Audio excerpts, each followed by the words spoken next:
The Bank of England has halved its forecast for average wage growth. The bank now expects average salaries to rise by 1.25% this year.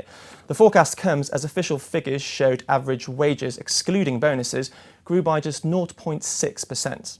Well, Sarah O'Connor, our economics correspondent, joins me now. Sarah, if we take a look at this chart, we can see how wages in the UK are falling while employment is rising. That's not normal, is it? It's not at all normal, no. And we thought there was a period in the depths of the recession where we thought, it makes sense that wages have fallen a lot because unemployment's gone up and therefore there are an awful lot of people looking for jobs. And that means that the kind of price that they're willing to work at has fallen. But what we've seen since the start of the recovery is that employment has torn ahead. People are finding jobs left, right and centre. And yet wages just remain persistently weak. So by now, almost everyone thought that we would start to see wage growth pick up again.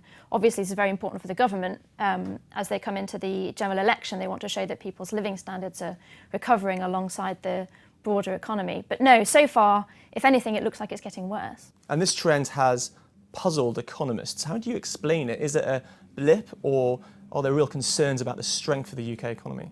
So at the minute, yes, they're very puzzled. No one has a kind of definitive explanation. And the Bank of England today, as you mentioned, they slashed their wage growth forecast. But they're still not quite sure what's going on and whether it's a temporary thing that will kind of right itself as we get further away from the very strange effects of the financial crisis, or whether something more kind of structural and permanent has happened.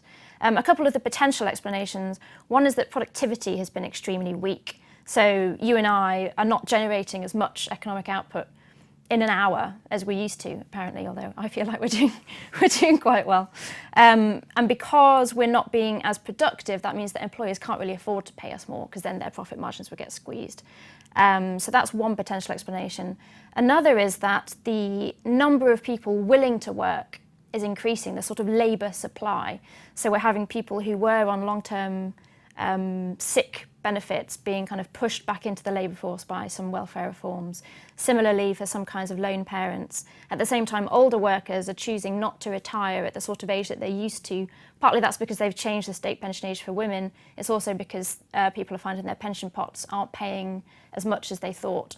And so all of these things mean that there are actually more people out there willing to work than there used to be. And so that could also be sort of pushing down on wages a bit. So those are two potential explanations. There are more out there. So what are the implications, do you think, for monetary policy? Are we going to have to see a change in wage growth before we see a hike in interest rates? This is still sort of an open question, but we had a little bit more of a sense of that today with the Bank of England's quarterly inflation report.